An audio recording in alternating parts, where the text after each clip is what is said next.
Television ਦੇ ਸਰੋਤਿਆਂ ਨੂੰ, ਦਰਸ਼ਕਾਂ ਨੂੰ ਔਰ ਵਿਦੇਸ਼ਾਂ ਦੇਸ਼ਾਂ 'ਚ ਬੈਠਿਆਂ ਨੂੰ ਸਾਰਿਆਂ ਨੂੰ ਸੁਭਾਸ਼ ਸ਼ਰਮਾ ਦਾ ਨਮਸਕਾਰ, ਆਦਾਬ ਤੇ ਸਤਿ ਸ਼੍ਰੀ ਅਕਾਲ। ਅੱਜ ਹਾਜ਼ਰ ਹੋਏ ਹਾਂ ਅਸੀਂ ਅੱਜ ਦੇ ਮੁੱਦੇ ਪ੍ਰੋਗਰਾਮ ਲੈ ਕੇ, ਔਰ ਮੇਰੇ ਨਾਲ ਹਮੇਸ਼ਾ ਦੀ ਤਰ੍ਹਾਂ ਅੱਜ ਪ੍ਰੋਗਰਾਮ ਕਰਨਗੇ ਸਰਦਾਰ ਇੰਦਰਦੀਪ ਸਿੰਘ ਜੀ। ਆਓ ਉਹਨਾਂ ਦਾ ਸਵਾਗਤ ਕਰੀਏ। ਸਰਦਾਰ ਇੰਦਰਦੀਪ ਜੀ, ਸਤਿ ਸ਼੍ਰੀ ਅਕਾਲ, ਨਮਸਕਾਰ। ਸਰਦਾਰ ਇੰਦਰਦੀਪ ਸਿੰਘ ਜੀ, ਆਪਾਂ ਪਿਛਲੀ ਵਾਰ, ਕਿਉਂਕਿ ਹਿੰਦੁਸਤਾਨ ਦੇ ਵਿੱਚ ਇਸ ਵੇਲੇ ਬੜਾ ਬਰਨਿੰਗ ਇਸ਼ੂ ਚੱਲ ਰਿਹਾ ਕਿਸਾਨੀ ਦੇ ਮੁੱਦੇ ਦੇ, ਜੀਣ ਮਰਨ ਦੀ ਲੜਾਈ ਚੱਲ ਰਹੀ ਹੈ ਪੰਜਾਬ ਦੇ, ਖਾਸ ਕਰ ਨਾਰਥ ਇੰਡੀਆ ਵਿੱਚ ਕਾਫੀ ਤਕੜੀ ਲੋਕ ਜਿਹੜੇ ਆ ਸੜਕਾਂ 'ਤੇ ਆ ਗਏ ਆ। ਔਰ ਪਿਛਲੀ ਵਾਰ ਆਪਾਂ ਪ੍ਰੋਗਰਾਮ ਕੀਤਾ ਸੀ ਇਸੇ ਉੱਤੇ, ਕਾਫੀ ਡਿਟੇਲ 'ਚ ਘੰਟੇ ਦਾ ਪ੍ਰੋਗਰਾਮ ਕੀਤਾ ਸੀ। ਉਹਦੇ ਵਿੱਚ ਕਾਲਰਸ ਦੀ ਸਾਨੂੰ ਕਾਫੀ ਵਿਊਅਰਸ ਨੇ ਕਾਫੀ ਸਾਨੂੰ ਵਿਊਜ਼ ਦਿੱਤੇ, ਆਪਣੇ ਵਿਚਾਰ ਰੱਖੇ। ਉਹਨਾਂ ਕਿਹਾ ਵੀ ਜੇ ਐਡਾ ਹੀ ਅੱਛਾ ਪ੍ਰੋਗਰਾਮ ਹੈ ਜਾਂ ਅੱਛਾ ਇਹਨੇ ਐਕਟ ਨੇ ਜਾਂ ਜਿਹੜੇ ਪਾਸ ਕੀਤੇ ਗਵਰਨਮੈਂਟ ਆਫ ਇੰਡੀਆ ਨੇ, ਤੇ ਕਿਸਾਨ ਸੜਕਾਂ 'ਤੇ ਕਿਉਂ ਆ ਗਏ? ਬਿਲਕੁਲ ਠੀਕ ਹੈ। ਇਹ ਘਰ ਘਰ ਕਿਸਾਨ ਹੀ ਨਹੀਂ, ਬੁੱਧੀਜੀਵੀ ਵੀ ਨਾਲ ਨੇ, ਔਰ ਸਾਰੇ ਜਿਹੜੇ ਗਾਇਕ ਲੋਕ ਗਾਇਕ ਨੇ ਉਹ ਵੀ ਨਾਲ ਨੇ, ਆੜਤੀ ਵੀ ਜਿਹੜੇ ਆ, ਬਿਜ਼ਨਸ ਕਮਿਊਨਿਟੀਜ਼ ਉਹ ਵੀ ਨਾਲ ਆ। ਉਹ ਸਾਰੇ ਲੋਕ ਆਮ, ਜਿਹੜਾ ਸੰਬੰਧ ਵੀ ਨਹੀਂ ਗਾ ਜਿਹਦਾ, ਲੇਕਿਨ ਸੰਬੰਧ ਤਾਂ ਵੈਸੇ ਕਿਸਾਨੀ ਨਾਲ ਸਾਰਿਆਂ ਦਾ ਹੀ ਹੈ, ਸਾਰਿਆਂ ਦਾ। ਕਿਉਂਕਿ ਕਿਸਾਨ ਤੋਂ ਬਿਨਾਂ ਕੋਈ ਬੰਦਾ, ਕਿਉਂਕਿ ਸਾਡੀ ਸੱਭਿਅਤਾ ਜਿਹੜੀ ਆ, ਸਾਡਾ ਜਿਹੜਾ ਪੇਂਡੂ ਜੀਵਨ ਆ, ਕਿਉਂਕਿ ਸਾਡੇ 70-80% ਲੋਕ ਜਿਹੜੇ ਨੇ ਪਿੰਡਾਂ 'ਚ ਰਹਿੰਦੇ ਆ ਹਾਂਜੀ, ਅਤੇ ਸਾਡੇ ਅਸੀਂ ਸੰਬੰਧਿਤ ਹੈ ਕਿਸਾਨੀ ਦੇ ਨਾਲ। ਅਤੇ ਜੇ ਐਡਾ ਹੀ ਵਧੀਆ ਗੌਰਮੈਂਟ ਨੂੰ ਫਿਕਰ ਸੀ ਡੈਮੋਕ੍ਰੇਸੀ ਵਿੱਚ ਕਿ ਲੋਕਾਂ ਦੀ ਵੈਲਫੇਅਰ ਸਟੇਟ ਦੇ ਵਿੱਚ ਕਿਸਾਨਾਂ ਦਾ, ਅਤੇ ਕਿਸਾਨ ਸੜਕਾਂ 'ਤੇ ਕਿਉਂ ਆ ਗਿਆ? ਇਹਦੇ ਬਾਰੇ ਦੱਸੋ ਕੁਛ।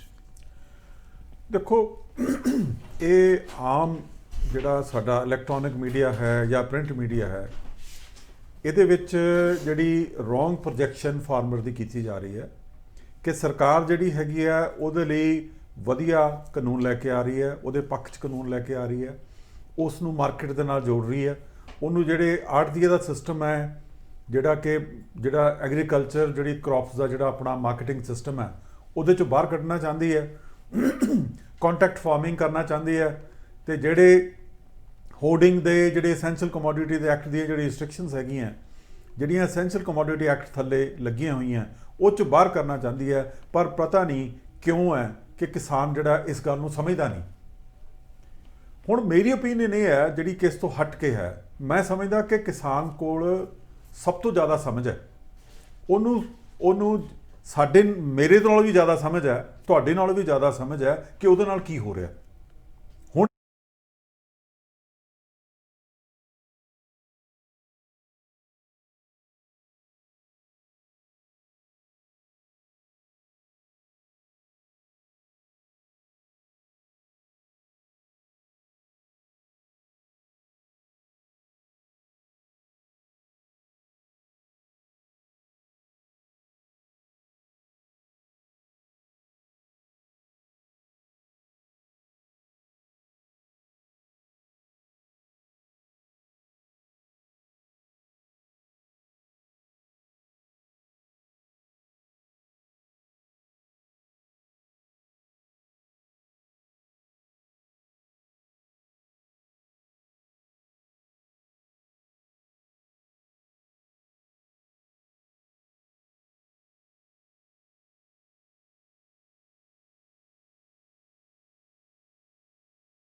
ਉਹਦੇ ਵਿੱਚ ਇਹ ਸੁਨਿਸ਼ਚਿਤ ਕੀਤਾ ਗਿਆ ਸੀ ਕਿ ਇੱਕ ਖਾਸ ਕੀਮਤ ਤੋਂ ਥੱਲੇ ਜਿਹੜੀ ਹੈ ਕੀਮਤ ਦੇ ਉੱਤੇ ਜਿਹੜੀ ਜ਼ਿਮੀਂਦਾਰ ਦੀ ਮੰਡੀ ਵਿੱਚ ਲਿਆਂਦੀ ਹੋਈ ਜਿਨਸ ਜਿਹੜੀ ਹੈਗੀ ਆ ਉਹਨੂੰ ਨਹੀਂ ਵੇਚਿਆ ਜਾਏਗਾ। ਉਹ ਸੀ ਘੱਟੋ ਘੱਟ ਸਮਰਥਨ ਮੁੱਲ, ਔਰ ਉਹਦੇ ਲਈ ਸਰਕਾਰ ਨੇ ਜਿਹੜੀਆਂ ਮਾਰਕੀਟ ਕਮੇਟੀਆਂ ਬਣਾਈਆਂ। ਮਾਰਕੀਟ ਕਮੇਟੀਆਂ ਨੇ ਅੱਗੇ ਜਿਹੜਾ ਹੈ ਵੱਡਾ ਸਾਰਾ ਜਾਲ ਬੁਣਿਆ ਮੰਡੀਕਰਨ ਦਾ, ਤਾਂ ਕਿ 5 ਕਿਲੋਮੀਟਰ ਦੇ ਵਿੱਚ ਜਿਹੜਾ ਜ਼ਿਮੀਂਦਾਰ ਨੂੰ ਬਹੁਤੀ ਦੂਰ ਵੀ ਨਾ ਜਾਣਾ ਚਾਹੇ, ਬਹੁਤਾ ਟਾਈਮ ਵੀ ਨਾ ਬੈਠਣਾ ਪਏ। ਇੱਕ ਵਿੰਡੋ ਫਿਕਸ ਕਰ ਦਿੱਤੀ ਟਾਈਮ ਦੀ ਕਿ ਇਹ ਟਾਈਮ ਦੇ ਦੌਰਾਨ ਜਿਹੜਾ ਜੇ ਕੋਈ ਜ਼ਿਮੀਂਦਾਰ ਆਪਣਾ ਮਾਲ ਮੰਡੀ 'ਚ ਲੈ ਕੇ ਆਉਂਦਾ ਤਾਂ ਸਰਕਾਰ ਵਚਨਬੱਧ ਹੈ। ਦੇਖੋ ਇੱਕ ਚੀਜ਼ ਆ ਅਸ਼ੋਰਡ, ਜਿਹੜਾ ਜ਼ਿਮੀਂਦਾਰਾਂ ਨੂੰ ਅਸ਼ੋਰੈਂਸ ਸੀ ਕਿ ਜੇ ਉਹ ਇੱਕ ਖਾਸ ਕਿਸਮ ਦੀ ਜਿਹੜੇ ਮਾਪਦੰਡ ਹੈਗੇ ਆ, ਜਿਹੜੀਆਂ ਸਪੈਸੀਫਿਕੇਸ਼ਨ ਗਵਰਨਮੈਂਟ ਆਫ ਇੰਡੀਆ ਵੱਲੋਂ ਤੈਅ ਕੀਤੀਆਂ ਜਾਂਦੀਆਂ, ਜੇ ਉਹਦੇ ਮੁਤਾਬਕ ਮੰਡੀ ਦੇ ਵਿੱਚ ਮਾਲ ਲੈ ਕੇ ਆਉਂਦਾ ਤਾਂ ਸਰਕਾਰ ਵਚਨਬੱਧ ਸੀ ਕਿ ਅਸੀਂ ਇਹ ਮਾਲ ਜਿਹੜਾ ਖਰੀਦਣਾ ਹੀ ਖਰੀਦਣਾ ਹੈ, ਔਰ ਉਹਦੀ ਜਿਹੜਾ ਮੁੱਲ ਜੋ ਸਰਕਾਰ ਨੇ ਫਿਕਸ ਕੀਤਾ ਉਹ ਤੋਂ ਥੱਲੇ ਨਹੀਂ ਜਾਏਗਾ। ਉਹਦੇ ਤੋਂ ਲਿਸਟ ਕੀਤੀਆਂ ਜਾਂਦੀਆਂ ਸੀ, ਉਹਦੇ ਤੋਂ ਉੱਤੇ ਨਹੀਂ, ਉਹਦੇ ਤੋਂ ਉੱਤੇ ਜ਼ਿਮੀਂਦਾਰ ਵੇਚ ਸਕਦਾ ਹੈ। ਔਰ ਪਹਿਲਾਂ ਕੀ ਹੁੰਦਾ ਸੀ, ਦੇਖੋ ਆਪਾਂ ਹੁਣ ਤੋਂ ਸ਼ੁਰੂ ਕਰੀਏ ਕਿ ਪਹਿਲਾਂ ਜਿਹੜਾ ਵਪਾਰੀ ਸੀ ਉਹ ਮੰਡੀ ਦੇ ਵਿੱਚ ਆ ਕੇ ਸਾਰਾ ਮਾਲ ਖਰੀਦ ਦਿੰਦਾ ਸੀ, ਸਰਕਾਰ ਨੂੰ ਖਰੀਦ ਨਹੀਂ ਸੀ ਕਰਨੀ ਪੈਂਦੀ। ਸਰਕਾਰ ਸਿਰਫ ਇਸ ਗੱਲ ਦੇ ਲਈ ਜ਼ਿੰਮੇਵਾਰ ਹੁੰਦੀ ਸੀ, ਇਸ ਗੱਲ ਦੀ ਸ਼ੋਰਟੀ ਹੁੰਦੀ ਸੀ ਕਿ ਅਸੀਂ ਜਿਹੜਾ ਮਾਲ ਹੈ ਘੱਟ ਰੇਟ ਤੇ ਨਹੀਂ ਵਿਕਣ ਦੇਣਾ। ਪਰ ਕਿਉਂਕਿ ਮਾਲ ਅੱਛਾ ਹੁੰਦਾ ਸੀ, ਅੱਛੀਆਂ ਕੀਮਤਾਂ ਹੁੰਦੀਆਂ ਸੀ, ਇਸ ਕਰਕੇ ਜਿਹੜਾ ਜ਼ਿਮੀਂਦਾਰ ਹੈਗਾ ਉਸ ਨੂੰ ਕੋਈ ਪਰੇਸ਼ਾਨੀ ਨਹੀਂ ਸੀ ਹੁੰਦੀ। ਇੱਕ ਜਿਹੜਾ ਫਿਕਸ ਟਾਈਮ ਦੇ ਵਿੱਚ, ਫਿਕਸ ਪ੍ਰਾਈਸ ਦੇ ਵਿੱਚ, ਫਿਕਸ ਜਗ੍ਹਾ ਦੇ ਉੱਤੇ, ਠੀਕ ਹੈ, ਅਸ਼ੋਰਡ ਜਿਹੜੀ ਮਾਰਕੀਟ ਹੈ ਉਹ ਜ਼ਿਮੀਂਦਾਰ ਨੂੰ ਦਿੱਤੀ ਜਾਂਦੀ ਸੀ। ਉਹਦਾ ਰਿਜ਼ਲਟ ਕੀ ਹੁੰਦਾ ਸੀ ਕਿ ਨਾ ਤਾਂ ਉਹਨੂੰ ਵੱਧ ਮੰਡੀ 'ਚ ਬੈਠਣਾ ਪੈਂਦਾ ਸੀ, ਨਾ ਹੀ ਉਹਨੂੰ ਡਿਪਾਰਟਮੈਂਟਸ ਜਿਹੜੀ ਸਪਲਾਈ ਦੀਆਂ ਜਿਹੜੀਆਂ ਫੋਰਸਸ ਆ ਉਹਦਾ ਸ਼ਿਕਾਰ ਹੋਣਾ ਪੈਂਦਾ ਸੀ, ਠੀਕ ਹੈ ਜੀ, ਨਾ ਉਹਦੀ ਲੁੱਟ ਖਸੁੱਟ ਹੁੰਦੀ ਸੀ ਕਿਉਂਕਿ ਹਰ ਚੀਜ਼ ਰਜਿਸਟਰ ਹੁੰਦੀ ਸੀ। ਹੁਣ ਫੋਰ ਐਗਜ਼ਾਮਪਲ ਜਿਹੜਾ ਹੁਣ ਨਵਾਂ ਲਾਅ ਆਇਆ ਇਹਦੇ ਵਿੱਚ ਕੋਈ ਚੀਜ਼ ਰਜਿਸਟਰ ਨਹੀਂ ਹੋਏਗੀ। ਅੱਗੇ ਹੁੰਦਾ ਸੀ ਕਿੰਨਾ ਮਾਲ ਵਿਕਿਆ, ਕਿਹੜੀ ਜਗ੍ਹਾ ਤੇ ਵਿਕਿਆ, ਕੌਣ ਲੈ ਗਿਆ, ਕਿਸ ਪ੍ਰਾਈਸ ਤੇ ਲੈ ਕੇ ਗਿਆ, ਕਦੋਂ ਵਿਕਿਆ, ਉਹਦੀ ਡੇਟਾ ਹੁੰਦੀਆਂ ਸੀ। ਹੁਣ ਹੈ ਕਿ ਕੋਈ ਉਹਦਾ ਰਜਿਸਟਰ ਨਹੀਂ ਹੋਏਗਾ, ਕਿਸੇ ਜਗ੍ਹਾ ਤੇ ਨਹੀਂ ਹੋਏਗਾ। ਹੁਣ ਜਿਹੜਾ ਵਪਾਰੀ ਹੈਗਾ ਉਸ ਨੂੰ ਖੁੱਲ੍ਹ ਦੇ ਦਿੱਤੀ ਗਈ, ਉਹ ਕਿਤੋਂ ਵੀ ਮਾਲ ਲਏ, ਜਿਸ ਮਰਜ਼ੀ ਰੇਟ ਤੇ ਲਏ, ਜਿਸ ਮਰਜ਼ੀ ਜਗ੍ਹਾ ਤੇ ਲੈ ਲੇ, ਔਰ ਜਿੰਨਾ ਮਰਜ਼ੀ ਇਕੱਠਾ ਕਰ ਲੇ। ਇੱਥੇ ਦੋ ਸਵਾਲ ਉੱਠਦੇ ਆ ਨਾ। ਇੱਕ ਸਵਾਲ ਉੱਠਦਾ ਪਹਿਲਾਂ ਇਹ ਕਿ ਪਿੱਛੇ ਮਿਨਿਸਟਰ ਦੀ ਇੱਕ ਸਟੇਟਮੈਂਟ ਆਈ ਵੀ ਹਿੰਦੁਸਤਾਨ ਦੇ ਜਿਹੜੇ ਗਡਾਊਨਸ ਨੇ, ਸਟੋਰੇਜ ਬਹੁਤ ਜ਼ਿਆਦਾ ਭੰਡਾਰ ਹੈਗਾ, ਇਸ ਕਰਕੇ ਸਾਨੂੰ ਖਰੀਦਣ ਦੀ ਲੋੜ ਨਹੀਂ, ਓਪਨ ਕਰਨ ਲੱਗੇ ਮਾਰਕੀਟ ਅਸੀਂ ਵੀ ਜੇ ਆਮ ਜਿਹੜਾ ਮਰਜ਼ੀ ਆਣ ਖਰੀਦ ਲਵੇ, ਉਹ ਆਪਣੇ ਪ੍ਰਬੰਧ ਕਰੇਗਾ, ਸਾਰਾ ਕੁਝ ਕਰੇਗਾ, ਉਹਦੇ ਨਾਲ ਕਿਸਾਨਾਂ ਦਾ ਜਿਹੜੀ ਫਸਲ ਰੁਲੇਗੀ ਨਹੀਂ। ਠੀਕ ਹੈ ਜੀ। ਤੇ ਜਦੋਂ ਜਿਸ ਤਰ੍ਹਾਂ ਐਸੈਂਸ਼ੀਅਲ ਕਮਿਊਨਿਟੀ ਐਕਟ ਹੈ ਬਣਾਇਆ, ਜਦੋਂ ਕ੍ਰਾਈਸਿਸ ਪਿੱਛੇ ਆਇਆ ਪੈਰੀਸ਼ੇਬਲ ਆਈਟਮ ਦਾ, ਤੇ ਕੀ ਇੱਕ ਆਪਾਂ ਕਰੈਕਟਰ ਇੰਨਾ ਉੱਚਾ ਕਰ ਸਕੇ ਆ ਲੋਕਾਂ ਦਾ, ਜੇ ਵਪਾਰੀ ਦਾ ਜਾਂ ਉੱਥੋਂ ਦੇ ਸਟਰਕਚਰ ਦਾ? ਕਿਉਂਕਿ ਪਿੱਛੇ ਪ੍ਰੋਬਲਮ ਆਈਆਂ ਕਿ ਕਿਸਾਨ ਦੀ ਜਦੋਂ ਫਸਲ ਵਪਾਰੀ ਜਾਂ ਸ਼ੈਲਰਸ ਵਾਲੇ ਝੋਨਾ ਖਰੀਦਦੇ ਸੀ, ਬਾਸਪਤੀ ਜਾਂ ਦੂਜੇ, ਇਹਨਾਂ ਓਪਨ ਕੀਤੀ, ਮਾਰਕੀਟ 'ਚ ਆਉਂਦੇ ਆੜ੍ਹਤੀਆਂ ਘੁੰਮਦੇ ਸੀ, ਉਹ ਕਿਸਾਨ ਦੇ ਕੋਲੋਂ ਤੇ ਆੜ੍ਹਤੀ ਕੋਲੋਂ ਮਾਲ ਆ ਗਿਆ, ਮੰਡੀ 'ਚ ਲੈ ਕੇ ਆ ਗਿਆ, ਮੰਡੀਕਰਨ ਹੈਗਾ, ਲੇਕਿਨ ਉਹ ਸ਼ੈਲਰ ਵਾਲੇ ਖਰੀਦ ਕੇ ਲੈ ਜਾਂਦੇ ਸੀ। ਗਰੰਟੀ ਕੀ ਹੁੰਦੀ ਸੀ ਵਿੱਚ ਵਿਚੋਲੀਏ ਦੀ? ਬਿਲਕੁਲ ਠੀਕ ਹਾਂਜੀ, ਵਿਚੋਲੀਏ ਕਹਿੰਦੇ ਕਿ ਕੁਝ ਗਵਰਨਮੈਂਟ ਦੇ ਮਾਲ ਖਰੀਦ ਲੈਂਦੀ ਸੀ, ਲੇਕਿਨ ਜਿਹੜੀ ਐਕਸੈਸਰੀ ਆਈਟਮ ਸੀ ਉਹ ਵਪਾਰੀ ਖਰੀਦ ਕੇ ਲੈ ਜਾਂਦਾ ਸੀ, ਔਰ ਕਰੋੜਾਂ ਰੁਪਈਆ ਉਹਦਾ ਸ਼ੈਲਰਾਂ ਨੇ ਆੜ੍ਹਤੀਆਂ ਦੇਣਾ ਹੁੰਦਾ ਸੀ। ਥੱਲੇ ਲੱਗ ਜਾਂਦੇ ਵਿਚਾਰੇ, ਕਿਉਂਕਿ ਉਹਨਾਂ ਲਿਮਟਾਂ ਬਣਾਈਆਂ ਸੀ ਆੜ੍ਹਤੀਆਂ ਨੇ, ਉਹ ਲੈ ਜਾਂਦਾ ਸ਼ੈਲਰ ਵਾਲਾ, ਉਹ ਕਿਸਾਨ ਤੇ ਪੇਮੈਂਟ ਲੈ ਗਿਆ, ਜੇ ਕਿਸਾਨਾਂ ਨੂੰ ਕਿਸੇ ਪੇਮੈਂਟ ਅੱਛੇ, ਕਿਸਾਨਾਂ ਨੂੰ ਪੇਮੈਂਟ ਨਹੀਂ ਸੀ ਮਿਲਦੀ। ਇਹ ਬੜਾ ਵੱਡਾ ਕ੍ਰਾਈਸਿਸ ਸੀ। ਕੀ ਗਰੰਟੀ ਹੈਗੀ ਹੈ ਅਸੀਂ ਇੱਦਾਂ ਦੀ ਕਿ ਜਿਹੜਾ ਵਪਾਰੀ ਆ ਬੜਾ ਓਨੈਸਟੀ ਨਾਲ ਪੇਮੈਂਟਾਂ ਦੇਵੇਗਾ, ਜਾਂ ਕਿਸਾਨ ਨੂੰ ਪੈਸੇ ਪੂਰੇ ਮਿਲਣਗੇ, ਜਾਂ ਜਿਹਦਾ ਕ੍ਰਾਈਸਿਸ ਆ ਜਾਂਦਾ, ਜਾਂ ਜਦੋਂ ਕੋਈ ਹੜ੍ਹ ਆ ਜਾਂਦੇ ਆ, ਜਾਂ ਕੋਈ ਕੁਦਰਤੀ ਮਾਰ ਪੈ ਜਾਂਦੀ ਆ, ਜਿੱਦਾਂ ਕੋਵਿਡ ਦੀ ਆ ਕੀ ਮਾਰ ਪਈ ਆ, ਉਹਦੇ ਵਿੱਚ ਕੀ ਇਹ ਵਪਾਰੀ ਸਾਨੂੰ ਸਹੀ ਕੀਮਤਾਂ ਤੇ ਲੋਕਾਂ ਨੂੰ ਆਪਾਂ ਦੇ ਸਕਾਂਗੇ? ਇਹਦੇ ਵਿੱਚ ਦੱਸੋ ਕੁਛ। ਦੇਖੋ, ਪਹਿਲਾਂ ਨਾ ਇਹ ਸਾਰੀ ਗੱਲ ਨੂੰ ਸਮਝ ਲਈਏ ਵੀ ਇਹ ਮਸਲਾ ਕਿੱਥੋਂ ਉੱਠਿਆ। ਦੇਖੋ, ਜਿੱਦਾਂ ਆਪਾਂ ਪਿਛਲੀ ਵਾਰੀ ਡਿਸਕਸ਼ਨ 'ਚ ਗੱਲ ਕੀਤੀ ਸੀ ਕਿ ਭਾਰਤ ਜਿਹੜਾ ਹੈ ਨਾ ਇੱਕ ਵੈਲਫੇਅਰ ਸਟੇਟ ਹੈ, ਡੈਮੋਕ੍ਰੇਸੀ ਹੈ, ਵੈਲਫੇਅਰ ਸਟੇਟ ਹੈ। ਇਹ ਠੀਕ ਹੈ ਕਿ 1991 ਦੇ ਵਿੱਚ ਜਿਹੜਾ ਮਿਕਸਡ ਇਕੋਨਮੀ ਦਾ ਜਿਹੜਾ ਕਨਸੈਪਟ ਸੀ ਉਹਨੂੰ ਇਹਨਾਂ ਨੇ ਛੱਡ ਕੇ ਇੱਕ ਇਕੋਨਮੀ ਨੂੰ ਲਿਬਰਲਾਈਜ਼ ਕਰਤਾ। ਪਹਿਲਾਂ ਉਸ ਟਾਈਮ ਤੱਕ ਲਿਬਰਲ ਇਕੋਨਮੀ ਨਹੀਂ ਸੀ, ਸਾਡੀ ਮਿਕਸਡ ਇਕੋਨਮੀ ਸੀ, ਜਿਹਦੇ ਵਿੱਚ ਪ੍ਰਾਈਵੇਟ ਔਰ ਜਿਹੜਾ ਪਬਲਿਕ ਸੈਕਟਰ ਹੈ ਇਹ ਸਾਈਡ ਬਾਈ ਸਾਈਡ ਸਰਵਾਈਵ ਕਰਦੇ ਸੀ, ਔਰ ਸਰਵਾਈਵ ਕਰਨ ਤੋਂ ਫਾਇਦਾ ਵੀ ਹੋ ਰਿਹਾ ਸੀ। ਹੁਣ ਆ ਗਈ ਗੱਲ ਕਿ ਜਦੋਂ ਉਸ ਮਿਕਸਡ ਇਕੋਨਮੀ ਦੇ ਵਿੱਚ ਇਹ ਵੀ ਸੀ ਕਿ ਅਸੀਂ ਲੋਕਾਂ ਨੂੰ ਸਹੀ ਕੀਮਤ ਦੇ ਉੱਤੇ ਪਬਲਿਕ ਡਿਸਟ੍ਰੀਬਿਊਸ਼ਨ, ਜਿਹੜਾ ਡਿਪੂਆਂ ਦਾ ਸਿਸਟਮ ਹੈ, ਪਬਲਿਕ ਡਿਸਟ੍ਰੀਬਿਊਸ਼ਨ ਸਿਸਟਮ ਦੁਆਰਾ ਜਿਹੜੀਆਂ ਜ਼ਰੂਰੀ ਵਸਤਾਂ ਉਹ ਅਸੀਂ ਮੁਹੱਈਆ ਕਰਾਉਣੀਆਂ। ਉਹ ਤਾਂ ਮੁਹੱਈਆ ਕਰਾਈਆਂ ਜਾ ਸਕਦੀਆਂ ਜੇ ਸਰਕਾਰ ਜਿਹੜੀ ਆ ਮੰਡੀ 'ਚ ਜਾ ਕੇ ਇੱਕ ਫਿਕਸਡ ਪ੍ਰਾਈਸ ਦੇ ਉੱਤੇ ਉਹਦੀ ਪ੍ਰੋਕਿਉਰਮੈਂਟ ਕਰਦੀ ਹੈ, ਪ੍ਰੋਕਿਉਰਮੈਂਟ ਕਰੇਗੀ, ਜਿਹਦਾ ਐਫਸੀਆਈ ਕਰਦੀ ਸੀ, ਜਿਸ ਤਰ੍ਹਾਂ ਐਫਸੀਆਈ ਕਰਦੀ ਸੀ ਜਾਂ ਬਾਕੀ ਦੀਆਂ ਸਟੇਟ ਏਜੰਸੀਆਂ ਜਿਹੜੀਆਂ ਉਹ ਕਰਦੀਆਂ ਸੀ on the behalf of government of India. ਹੁਣ ਕੀ ਹੋਇਆ ਕਿ ਦੇਖੋ, ਹੁਣ ਜਿਹੜਾ ਤੁਹਾਡਾ ਸਵਾਲ ਹੈਗਾ ਕਿ ਵਪਾਰੀ ਦਾ ਕਰੈਕਟਰ ਹੈ ਕਿ ਨਹੀਂ ਹੈਗਾ। ਦੇਖੋ, ਵਪਾਰੀ ਜਿਹੜੀ ਮਰਜ਼ੀ ਕਲਰ ਦਾ ਹੋਏ, ਜਿਹੜੇ ਮਰਜ਼ੀ ਧਰਮ ਦਾ ਹੋਏ, ਜਿਹੜੀ ਮਰਜ਼ੀ ਰਾਜ ਤੋਂ ਹੋਏ, ਉਹਦਾ ਜਿਹੜਾ ਮੁੱਖ ਮਨੋਰਥ ਹੁੰਦਾ ਮੰਡੀ 'ਚ ਆਉਣ ਦਾ ਉਹ ਹੁੰਦਾ ਪ੍ਰੋਫਿਟ ਓਰੀਐਂਟਡ ਹੈ ਨੈਚੁਰਲੀ। ਜੇ ਕੋਈ ਪ੍ਰੋਫਿਟ ਨੂੰ ਛੱਡ ਕੇ ਲੋਕ ਪੱਖੀ ਕੰਮ ਕਰ ਸਕਦਾ ਉਹ ਤੇ ਹੈਗੀਆਂ ਸਰਕਾਰਾਂ। ਜੇ ਸਰਕਾਰਾਂ ਇਹ ਸੋਚਦੀਆਂ ਕਿ ਅਸੀਂ ਵਪਾਰੀ ਨੂੰ ਵਾੜ ਕੇ, ਠੀਕ ਹੈ, ਅਸੀਂ ਲੋਕਾਂ ਦੇ ਪੱਖੀ, ਜਿਹੜੇ ਕਿਸਾਨ ਪੱਖੀ ਕੋਈ ਕੰਮ ਕਰਾ ਸਕਾਂਗੇ, ਤਾਂ ਉਹ ਕਿਸੇ ਗਲਤਫਹਿਮੀ 'ਚ। ਬਿਲਕੁਲ ਠੀਕ। ਕਿਉਂਕਿ ਜਿਹੜਾ ਵਪਾਰੀ ਹੈ ਉਸ ਨੇ ਮੰਡੀ 'ਚ ਜਾ ਕੇ ਉਹਦੀ ਇੱਕੋ ਨਜ਼ਰ ਹੁੰਦੀ ਹੈ ਕਿ ਮੈਂ ਇਸ ਮੰਡੀ ਦੇ ਵਿੱਚੋਂ ਕਿੰਨਾ ਮਾਲ ਕਿੰਨਾ ਸਸਤਾ ਲੈ ਆਵਾਂ ਤਾਂ ਕਿ ਮੇਰੀ ਜੇਬ ਦੇ ਵਿੱਚ ਵੱਧ ਤੋਂ ਵੱਧ ਜਿਹੜਾ ਪ੍ਰੋਫਿਟ ਹੈ ਉਹ ਪੈ ਜੇ। ਸੋ ਅਸੀਂ ਜੇ ਐਕਸਪੈਕਟ ਕਰਦੇ ਹਾਂ ਕਿ ਜੇ ਸਰਕਾਰ, ਜਿਨ੍ਹਾਂ ਦੇ ਕੋਲ ਕੰਟਰੋਲਡ ਸਿਸਟਮ ਸੀ, ਕੰਟਰੋਲਡ ਮੰਡੀਆਂ ਸੀ, ਡੈਜ਼ਿਗਨੇਟਡ ਮੰਡੀਆਂ ਸੀ ਔਰ ਲਾਇਸੈਂਸਡ ਵਪਾਰੀ ਸੀ, ਜਿਹਨੂੰ ਕਿ ਆਪਾਂ ਆੜ੍ਹਤੀ ਕਹਿੰਦੇ ਹਾਂ, ਜੇ ਸਰਕਾਰ ਉਸ ਸਿਸਟਮ 'ਚ ਫੇਲ ਹੋ ਕੇ, ਠੀਕ ਹੈ, ਆਪਣੇ ਨੂੰ ਫੇਲ ਕਹਿੰਦੀ ਹੈ, ਮੈਂ ਨਹੀਂ ਸਮਝਦਾ ਫੇਲ ਹੋਇਆ ਸਿਸਟਮ। ਦੇਖੋ, ਉਹਦੇ 'ਚ ਕੋਈ ਕ੍ਰਿਤੀਆਂ ਸੀ, ਜਿੱਦਾਂ ਤੁਸੀਂ ਕਿਹਾ ਕਿ ਬੜੇ ਬਫਰ ਜਿਹੜੇ ਜ਼ਿਆਦਾ ਪੈਦਾ ਹੋ ਗਏ, ਬਿਊਰੋਕ੍ਰੈਟਿਕ ਡਰਾਬੈਕਸ ਨੇ, ਕਰਪਸ਼ਨ ਹੈ, ਪੋਲੀਟੀਕਲ। ਮੈਂ ਕਹਿੰਦਾ ਸ਼ਰਮਾ ਜੀ, ਜੇ ਬਫਰਸ ਜ਼ਿਆਦਾ ਪੈਦਾ ਹੋ ਗਏ, ਤੁਸੀਂ ਨਾ ਉਹਨੇ ਖਰੀਦ ਕਰੋ।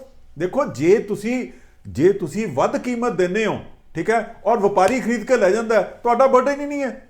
ਦੇਖੋ, ਇਹਦਾ ਮਤਲਬ ਤੁਸੀਂ ਜਿਹੜਾ ਤੁਹਾਡਾ ਪ੍ਰਾਈਸ ਸਿਸਟਮ ਹੈ, ਜਿਸ ਹਿਸਾਬ ਦੇ ਨਾਲ ਤੁਸੀਂ ਮਾਰਕੀਟ 'ਚ ਜਾ ਰਹੇ ਹੋ, ਜੇ ਤੁਸੀਂ ਉਹਨੂੰ ਕਰੈਕਟ ਕਰ ਲੈਂਦੇ ਹੋ ਤਾਂ ਕੀ ਲੋੜ ਪਈ ਹੈ ਕਿ ਜਿਹੜਾ ਸਰਕਾਰ। ਦੇਖੋ, ਸ਼ੁਰੂ ਦੇ ਵਿੱਚ ਜਿੱਦਾਂ ਮੈਂ ਕਿਹਾ ਕਿ ਜੋ MSP ਲਗਾਈ ਗਈ ਸੀ, ਤਾਂ ਮੇਰੇ ਖਿਆਲ ਤਕਰੀਬਨ 90% ਜਿਹੜੀ ਪਰਚੇਜ਼ ਹੈ ਉਹ ਵਪਾਰੀ ਕਰ ਜਾਂਦਾ ਸੀ।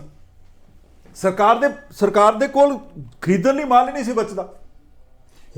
ਹੁਣ ਜਿਹੜੇ ਬਫਰਸ ਦੀ ਗੱਲ ਕੀਤੀ ਹੈ, ਦੇਖੋ, ਬਫਰਸ ਦਾ ਡਿਸੀਜਨ ਜਿਹੜਾ ਹੈਗਾ ਇਹ ਸੈਂਟਰਲ ਗਵਰਨਮੈਂਟ ਵੱਲੋਂ ਲਿਆ ਜਾਂਦਾ, ਇਹ ਕਿਸੇ ਵਪਾਰੀ ਵੱਲੋਂ ਨਹੀਂ ਲਿਆ ਜਾਂਦਾ, ਕਿਸੇ ਸਟੇਟ ਗਵਰਨਮੈਂਟ ਵੱਲੋਂ ਨਹੀਂ ਲਿਆ ਜਾਂਦਾ।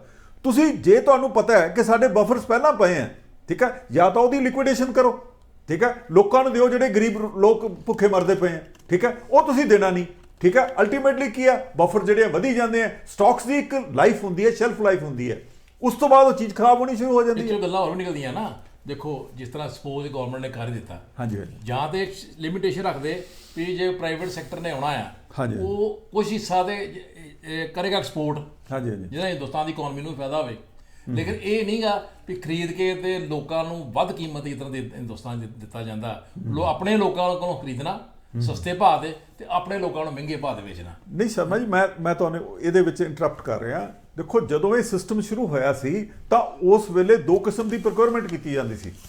ਇੱਕ ਨੂੰ ਕਹਿੰਦੇ ਸੀ ਮਿਨੀਮਮ ਸਪੋਰਟ ਪ੍ਰਾਈਸ MSP, ਇੱਕ ਹੁੰਦੀ ਸੀ ਪ੍ਰੋਕਿਉਰਮੈਂਟ ਪ੍ਰਾਈਸ। ਠੀਕ ਹੈ। ਦੇਖੋ, ਮਿਨੀਮਮ ਸਪੋਰਟ ਪ੍ਰਾਈਸ ਤਾਂ ਇਹ ਹੋਗੀ ਕਿ ਇਸ ਪ੍ਰਾਈਸ ਉਹ ਪ੍ਰਾਈਸ ਹੋਏਗੀ ਜਿਸ ਤੋਂ ਘੱਟ ਕੇ ਜ਼ਿਮੀਂਦਾਰ ਦੀ ਜਿਹੜੀ ਜਿੰਸ ਹੈ ਉਹ ਮੰਡੀ 'ਚ ਵਿਕੇਗੀ ਨਹੀਂ। ਹੁਣ ਪ੍ਰੋਕਿਉਰਮੈਂਟ ਪ੍ਰਾਈਸ ਕੀ ਹੈ? ਪ੍ਰੋਕਿਉਰਮੈਂਟ ਪ੍ਰਾਈਸ ਉਹ ਹੁੰਦੀ ਸੀ ਪ੍ਰਾਈਸ ਜਿਹੜੀ ਕਿ ਮੰਡੀ ਦੇ ਵਿੱਚ ਆਪਰੇਟ ਕਰਦੀ ਸੀ, ਲੋਕਲ ਮੰਡੀ 'ਚ ਆਪਰੇਟ ਕਰਦੀ ਸੀ, ਜਿਸ ਰੇਟ ਦੇ ਉੱਤੇ ਜਿਹੜੀਆਂ FCI ਔਰ ਸਟੇਟ ਏਜੰਸੀਆਂ ਖਰੀਦੀਆਂ ਸੀ ਫॉर PDS। ਠੀਕ ਹੈ। ਬਾਅਦ ਦੇ ਵਿੱਚ ਉਹਨੂੰ ਡਿਸਕੰਟੀਨਿਊ ਕਰਤਾ। ਉਹਦੇ ਵਿੱਚ ਸੀ ਕਿ ਜਿਹੜੀ ਉੱਥੋਂ ਦੀ ਮੰਡੀ ਦੀ ਪ੍ਰਾਈਸ ਹੈਗੀ ਹੈ, ਜਿਹੜੀ ਉੱਚੀ ਹੈਗੀ ਹੈ, ਉਸ ਲੈਵਲ ਤੇ ਕੀਮਤ ਨਹੀਂ ਸੀ ਦਿੱਤੀ ਜਾਂਦੀ, ਪਰ ਜਿਹੜੀ MSP ਹੈ ਉਹਦੇ ਤੋਂ ਉੱਤੇ ਪ੍ਰਾਈਸ ਦਿੱਤੀ ਜਾਂਦੀ ਸੀ।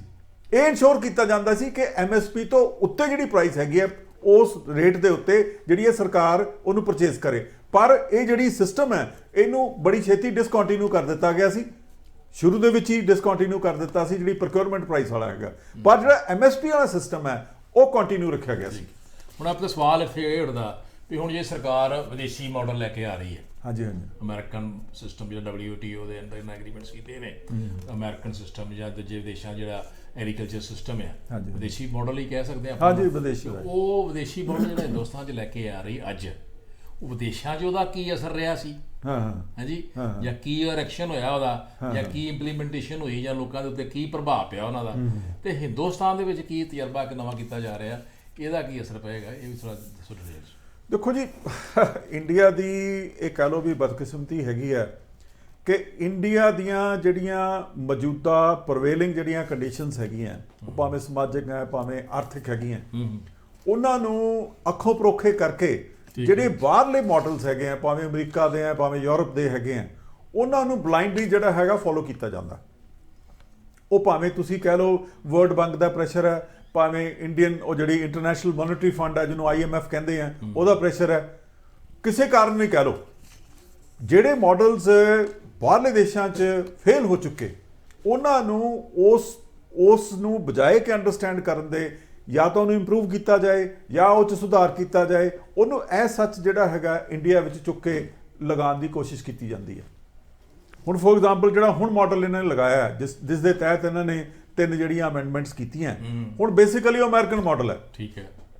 ਹੁਣ ਅਮਰੀਕਨ ਮਾਡਲਸ ਕੀ ਹੈ? ਦੇਖੋ ਅਮਰੀਕਾ ਦੇ ਵਿੱਚ ਨਾ ਤਾਂ MSP ਹੈ, ਨਾ ਹੀ ਮੰਡੀਆਂ ਦਾ ਜਾਲ ਹੈ। ਠੀਕ ਹੈ ਜੀ। ਉੱਥੇ ਜਿੱਦਾਂ ਇੰਡੀਆ 'ਚ ਹਾਲ ਹੈ ਕਿ ਜ਼ਿਮੀਂਦਾਰ ਦੀ ਜਿਹੜੀ ਕੀਮਤ ਹੈ, ਜਿਹੜੀ ਇਨਕਮ ਹੈ ਉਹ ਨਹੀਂ ਵੱਧ ਰਹੀ। ਉੱਥੋਂ ਦੀ ਜਿਹੜੀ ਸਟੱਡੀ ਹੈ ਉਹਦੇ ਮੁਤਾਬਕ 1960 ਤੋਂ ਬਾਅਦ ਉੱਥੇ ਜਿਹੜੀ ਕਹਿੰਦੇ ਵੀ ਜ਼ਿਮੀਂਦਾਰ ਦੀ ਜਿਹੜੀ ਇਨਕਮ ਹੈ ਉਹਦੇ ਵਿੱਚ ਕੋਈ ਵੀ ਵਾਧਾ ਨਹੀਂ ਹੋਇਆ, ਬਲਕਿ ਉਹ ਦਿਨ ਬ ਦਿਨ ਹਰ ਸਾਲ ਜਿਹੜੀ ਆ ਘਟਦੀ ਜਾ ਰਹੀ ਹੈ। ਠੀਕ ਹੈ ਜੀ। ਉਹੀ ਪੈਟਰਨ ਇੰਡੀਆ ਦੇ ਵਿੱਚ ਹੈ। ਆਪਾਂ ਕਹਿੰਦੇ ਤਾਂ ਹਾਂ ਕਿ ਜੀ ਅਸੀਂ ਜਿਹੜਾ ਹੈਗਾ 2022 ਤੱਕ ਜਿਹੜੀ ਹੈ ਜ਼ਿਮੀਂਦਾਰ ਦੀ ਇਨਕਮ ਕਰ ਦੇਣੀ ਹੈ, ਪਰ ਜਿਸ ਟ੍ਰੈਂਡ ਨਾਲ ਇਨਕਮ ਵਧ ਰਹੀ ਹੈ ਮੇਰਾ ਖਿਆਲ ਹੈ ਕਿ ਐਸਟੀਮੇਟ ਲਗਾਇਆ ਜਾਂਦਾ ਮੈਨੂੰ 44 ਸਾਲ ਲੱਗ ਜਾਣਗੇ ਇਸ ਕੀਮਤ ਨੂੰ ਡਬਲ ਕਰਨ 'ਚ। ਅੱਛਾ। ਠੀਕ ਹੈ ਜੀ। ਫਿਰ ਵੀ ਇੱਕ ਸਵਾਲ ਹੋਰ ਜੋੜ ਲਓ ਨਾਲ। ਨਹੀਂ, ਮੈਨੂੰ ਪਹਿਲਾਂ ਇਹ ਦੱਸ ਲੈਂਦਾ ਵੀ ਮਾਡਲਸ ਕੀ ਪ੍ਰੋਬਲਮ ਹੈ। ਠੀਕ ਹੈ। ਹੁਣ ਦੇਖੋ ਸ਼ਰਮਾ ਜੀ, ਅਸੀਂ ਇਹ ਕਹਿੰਦੇ ਹਾਂ ਕਿ ਉੱਥੇ ਨਹੀਂ ਹੈ, ਫਿਰ ਇਹ ਵੀ ਉੱਥੇ ਸਿਸਟਮ ਚੱਲ ਕਿੱਦਾਂ ਰਿਹਾ? ਉਹ ਸਿਸਟਮ ਉੱਥੇ ਚੱਲ ਰਿਹਾ ਸਬਸਿਡੀ ਦੇ ਸਿਰ ਤੇ। ਉਹ ਸਿਸਟਮ ਕੀ ਕਹਿੰਦਾ ਹੈ ਕਿ ਜਿਹੜੇ ਜ਼ਿਮੀਂਦਾਰ ਹੈਗੇ ਆ, ਠੀਕ ਹੈ ਜੀ, ਇਹਨਾਂ ਨੂੰ ਸ਼ਹਿਰਾਂ ਵੱਲ ਲੈ ਕੇ ਆਉਂਦਾ ਅਗਰ ਇਹ ਸ਼ਹਿਰੀਕਰਨ ਕੀਤਾ ਜਾਏ ਇਹਨਾਂ ਦਾ। ਉਹ ਕਿੱਦਾਂ ਕੀਤਾ ਜਾ ਸਕਦਾ ਕਿ ਉਹਨਾਂ ਦੀ ਜਿਹੜੀ ਐਗਰੀਕਲਚਰ ਹੈ ਉਹ ਵਾਈਬਲ ਨਾ ਛੱਡੋ, ਇਕਨੋਮਿਕਲੀ ਵਾਈਬਲ ਨਾ ਛੱਡੋ।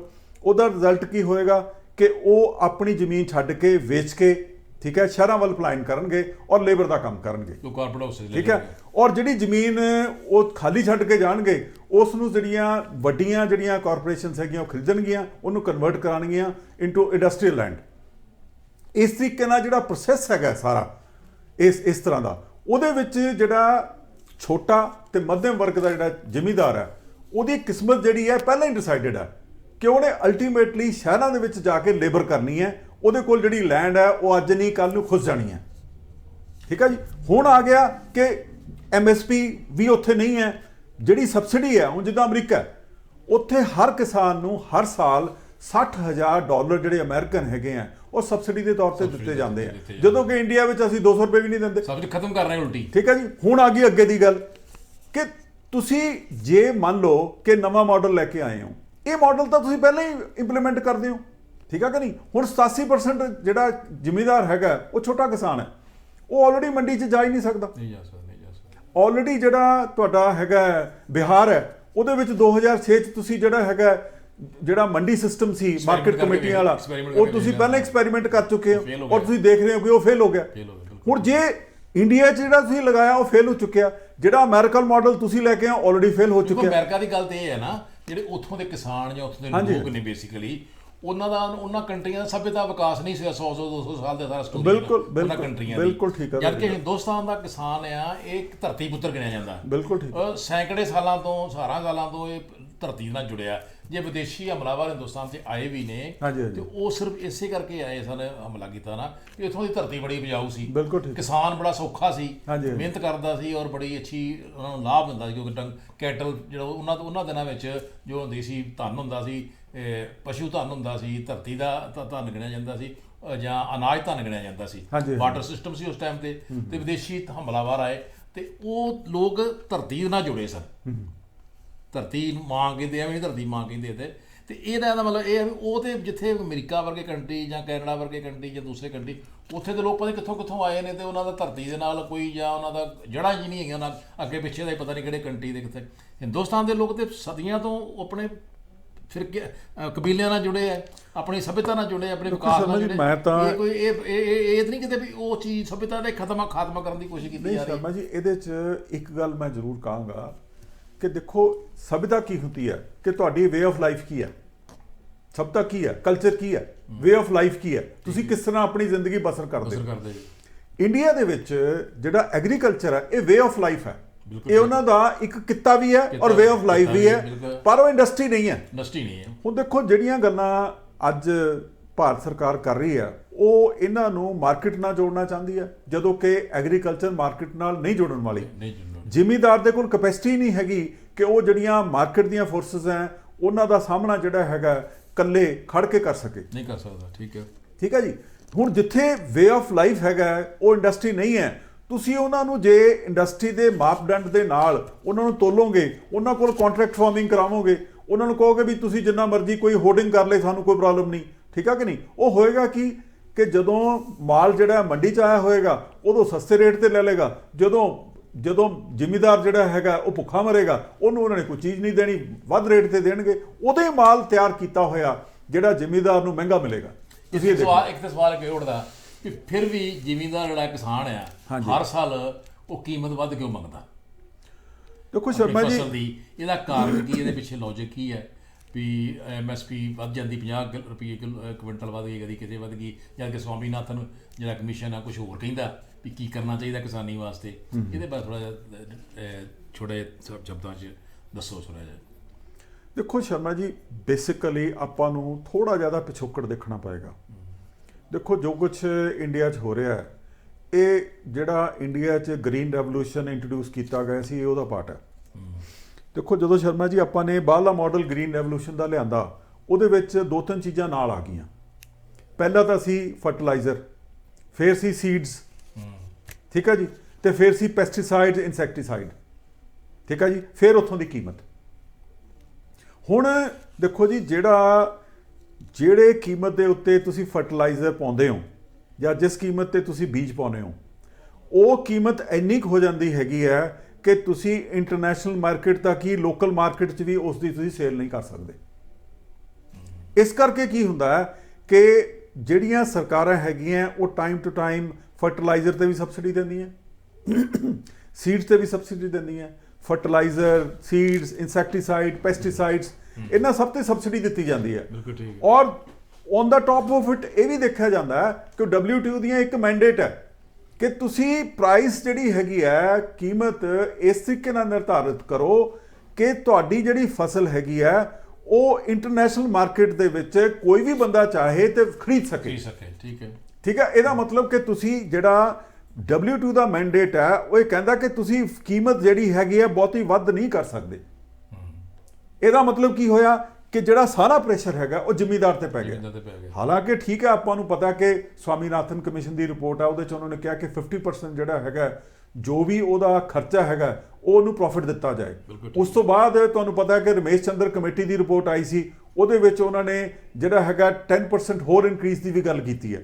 ਸੋ ਜੇ ਆਪਾਂ ਕਰ ਲਈਏ ਤੇ ਉਹਦੇ ਮੁਤਾਬਕ 1.5 ਟਾਈਮਸ ਜਿਹੜਾ ਹੈਗਾ, ਤੇ ਪਰਸੈਂਟ ਨਹੀਂ 1.5 ਟਾਈਮਸ ਜਿਹੜਾ ਗੁਣਾ, ਜਿਹੜਾ ਜੋ ਵੀ ਉਹਦਾ ਖਰਚਾ ਹੋਇਆ ਉਹਦਾ 1.5 ਗੁਣਾ ਉਹਨੂੰ ਜਿਹੜੀ ਕੀਮਤ ਹੈ ਵਾਪਸ ਮਿਲਣੀ ਚਾਹੀਦੀ ਹੈਗੀ ਹੈ। 1.5 ਰੁਪਈਆ ਮਿਲਣਾ ਚਾਹੀਦਾ। ਯੈਸ, ਪਰ ਅਨਫੋਰਚੂਨੇਟਲੀ ਆਪਾਂ ਜਿੱਦਾਂ ਦੇਖਿਆ ਹੈਗਾ ਕਿ 44 ਸਾਲ ਲੱਗ ਜਾਣਗੇ ਇਸ ਕੀਮਤ ਨੂੰ ਡਬਲ ਹੋਣ ਦੇ ਲਈ।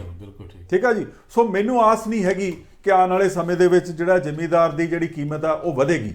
ਜਿਸ ਤਰ੍ਹਾਂ ਦਾ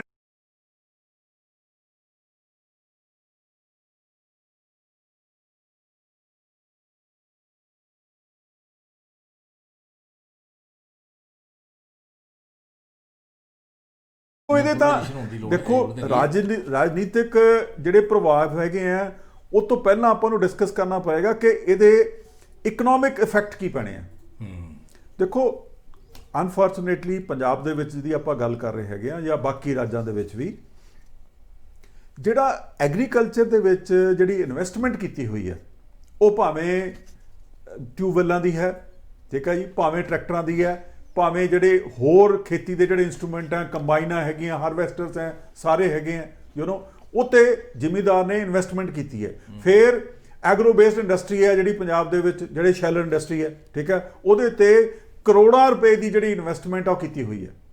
ਠੀਕ ਹੈ ਜੀ, ਕਿਉਂਕਿ ਪੈਡੀ ਜਿਹੜੀ ਹੈ ਮੰਡੀਆਂ 'ਚ ਖਰੀਦੀ ਜਾਂਦੀ ਹੈ, ਖਰੀਦਣ ਤੋਂ ਬਾਅਦ ਜਿਹੜੀ ਹੈ ਸੁਕਾਈ ਜਾਂਦੀ ਹੈ, ਉਹਦਾ ਸ਼ੈਲਾਂ ਦੇ ਵਿੱਚ ਤਿਆਰ ਕਰਕੇ ਜਿਹੜੀ ਹੈ ਉਹ ਤੁਹਾਨੂੰ ਤੁਸੀਂ ਸੈਂਟਰਲ ਪੂਲ ਦੇ ਵਿੱਚ ਜਿਹੜਾ ਹੈ ਉਹਨੂੰ ਭੇਜਦੇ ਹੋ।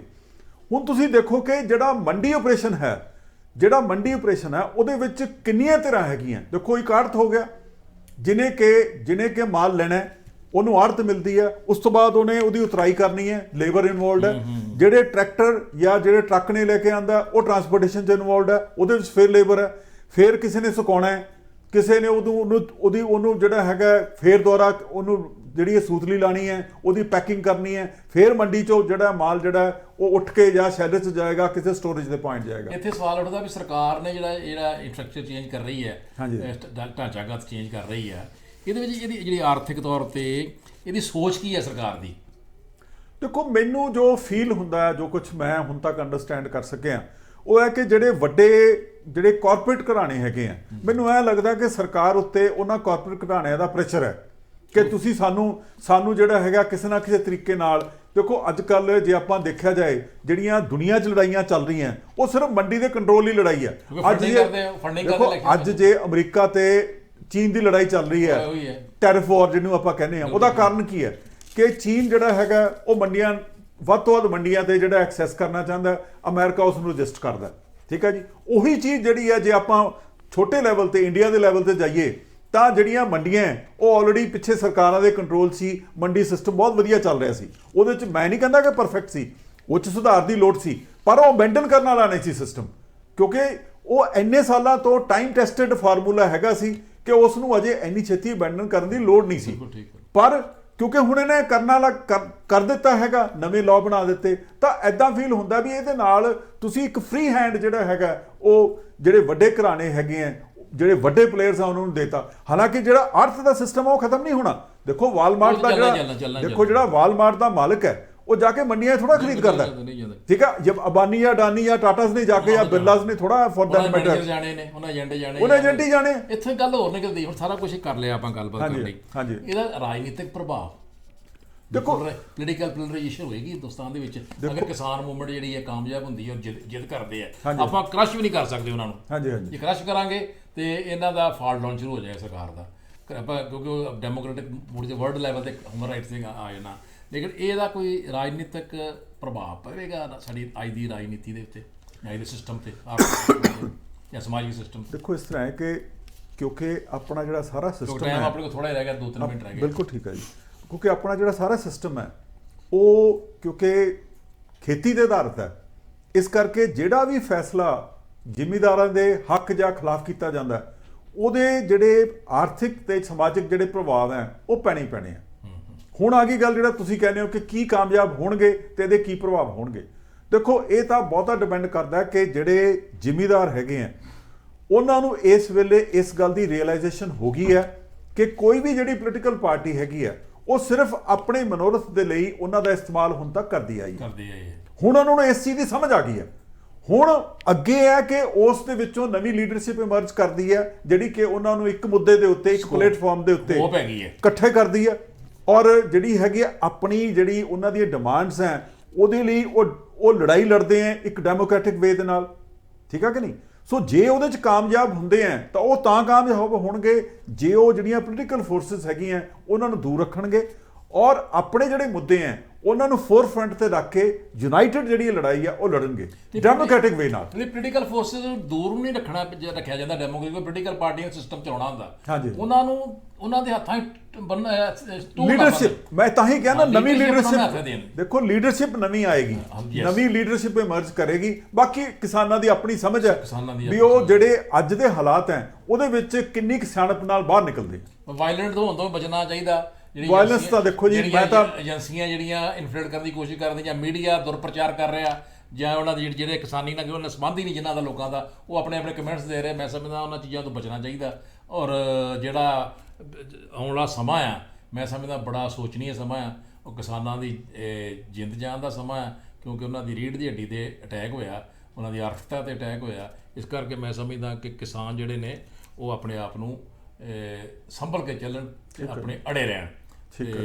ਇਹ ਸਮਾਂ ਹੋ ਗਿਆ ਮੇਰੇ ਖਿਆਲ, ਤੇ ਆਪਾਂ ਜਾਂਦੇ ਜਾਂਦੇ ਫਿਰ ਦਰਸ਼ਕਾਂ ਨੂੰ ਅਪੀਲ ਕਰ ਦਿੰਦੇ ਹਾਂ। ਮਿਹਰਬਾਨੀ ਤੁਹਾਡੀ। ਇੰਦਰਦੀਪ ਸਿੰਘ ਜੀ ਰੀਅਲ ਸਟੇਟ ਦਾ ਕੰਮ ਵੀ ਕਰਦੇ ਆ, ਤੇ ਕੋਈ ਮਕਾਨ ਖਰੀਦਣਾ ਹੋਵੇ ਜਾਂ ਪ੍ਰੋਪਰਟੀ ਖਰੀਦਣੀ ਹੋਵੇ ਤੇ ਚੰਗੀ ਸਲਾਹ ਲੈਣੀ ਹੋਵੇ ਤੇ ਤੁਸੀਂ ਹੇਠ ਲਿਖੇ ਨੰਬਰ ਜਿਹੜਾ ਆ ਰਿਹਾ ਸਕਰੀਨ ਤੇ ਉੱਤੇ ਕੰਟੈਕਟ ਕਰ ਸਕਦੇ ਜੇ, ਤੇ ਕਿਉਂ ਤੁਹਾਨੂੰ ਸਹੀ ਔਰ ਨੇਕ ਸਲਾਹ ਦੇਣਗੇ। ਇਹਨਾਂ ਸ਼ਬਦਾਂ ਦੇ ਨਾਲ ਹੀ ਮੈਂ ਇਜਾਜ਼ਤ ਚਾਹੁੰਦਾ। ਨਮਸਕਾਰ, ਸਤਿ ਸ਼੍ਰੀ ਅਕਾਲ। ਸਤਿ ਸ਼੍ਰੀ ਅਕਾਲ।